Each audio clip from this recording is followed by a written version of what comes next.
You know, there's a secret to how Norse sailors managed to survive the brutal cold of the Arctic seas, and it's, well, pretty ingenious. Fire was forbidden on Viking ships. Not discouraged, not limited, forbidden. Yet these sailors crossed the coldest seas on Earth week after week without freezing to death. That single fact should stop you cold. Open decks, Arctic wind, ice spray, no hearth, no flame. And still the Vikings survived. This wasn't luck. It was design, discipline, and a survival system so practical it worked for centuries. And once you understand it, the mystery disappears, and the brilliance snaps into focus. Now, here's where things get clever. A Viking longship was fast, light, and flexible. That was the secret to its power.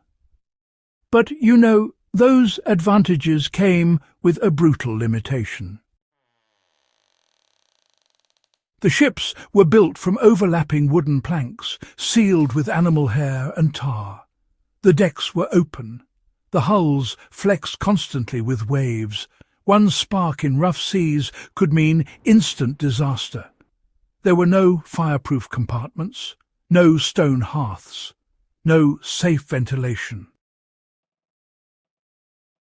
A single flame could burn through planking, ignite tar, or tip a ship into chaos. So the rule was simple and absolute. No fire on board. Ever. That meant, well, no heat source, no hot meals, and no drying wet clothes by flame. And yet Viking crews didn't freeze. Not even out there in the North Atlantic. Because, you see, warmth to them wasn't something you lit. It was something you built. Clothing was their first line of defense. Vikings didn't rely on thin layers and movement to stay warm. They relied on trapped air. Their clothing was heavy, dense, and, well, brutally effective. Wool was king. Not soft modern wool, but coarse, oily fibres that repelled water and retained heat even when damp. Multiple layers were standard.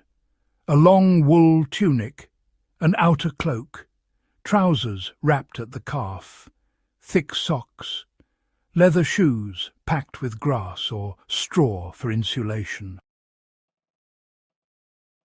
And here's the part most people miss. Wool generates warmth through friction and compression.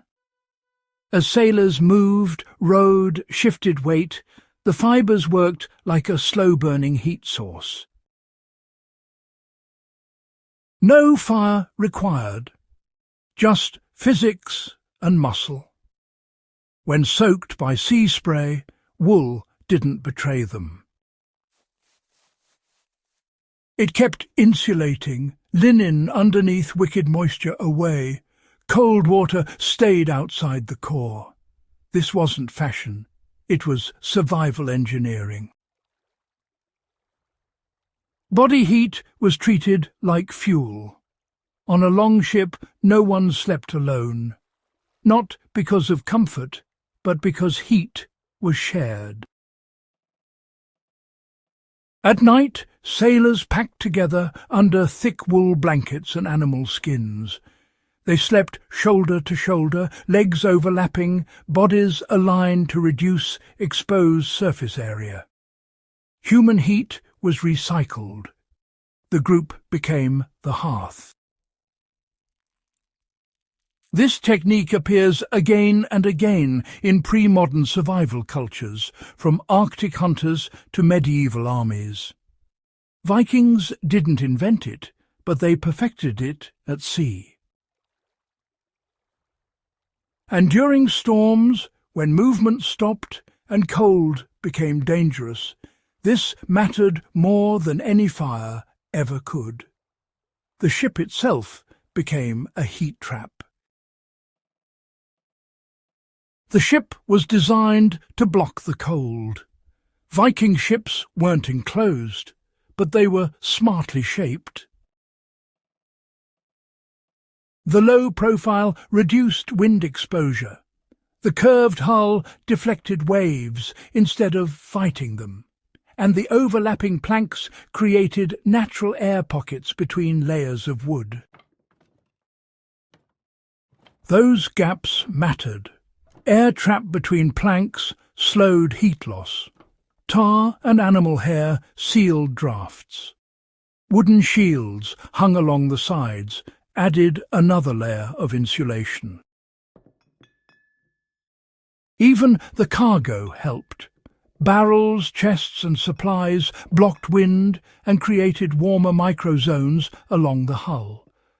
Nothing was accidental. Every object had a secondary purpose. And warmth was always part of the calculation. Movement was non-negotiable. Stillness was dangerous. Vikings knew this well. Rowing wasn't just propulsion, it was heat generation. Long hours at the oars kept blood flowing, muscles active and, well, core temperature stable. Even in freezing conditions, a working crew stayed warm through constant exertion. When sailing replaced rowing, the tasks didn't stop. Adjusting rigging, bailing water, shifting cargo, standing watch.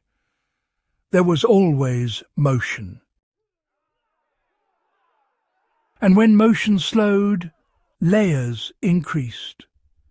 Cold wasn't something you endured passively. It was something you managed actively. Food was cold, but, strategic. Without fire, meals were simple and cold. Dried fish, smoked meat prepared before the voyage, hard bread, cheese, fatty foods that delivered dense calories. Fat was essential. Animal fats burn slowly in the body, releasing sustained warmth over hours. This was internal heat, metabolic fire. Vikings understood energy long before modern nutrition science gave it a name. They ate for endurance, not pleasure. A full stomach meant a warmer night. Every sailor knew it. Weather knowledge was their hidden weapon. Vikings didn't sail blindly into winter storms. They timed voyages carefully, hugging coastlines when possible and reading weather signs with terrifying accuracy. Cloud formations, wind shifts, sea colour, bird behaviour. Avoiding unnecessary exposure was as important as surviving it. When storms hit, they rode them low, reduced sail, and focused on staying dry rather than staying fast. Cold kills fastest when paired with exhaustion and moisture. Viking tactics minimized both. Here's the final piece that ties everything together. Fire creates dependence. If warmth comes from flame, losing that flame becomes catastrophic. Vikings removed that risk entirely. Their system didn't fail if one element disappeared. Clothing, movement, food, shelter and teamwork all overlapped. This was redundancy before the word existed. And that's why it worked, not just once, but for generations. This wasn't about toughness or mythic strength. It was about understanding the environment and working with it. Vikings didn't fight the cold, they designed around it. Modern survival experts still use these principles: layering, insulation, group heat, calorie management, wind protection. No batteries, no heaters, no shortcuts, just practical knowledge earned the hard way. And, well, that's the real secret. So, here are some final thoughts. The next time you hear someone say the past was primitive, just remember this. Men crossed frozen oceans in open wooden ships. Without fire, without engines, without modern gear, and they lived. Because survival isn't about technology. It's about systems that don't fail when things go wrong. If you enjoy uncovering the real practical knowledge that kept people alive before modern technology, you're in the right place. Like the video if this surprised you. Subscribe to Before Modern Times for more forgotten survival methods. And share this story with someone who still thinks fire is the only way to stay warm. Because history is full of answers, you just have to know where to look.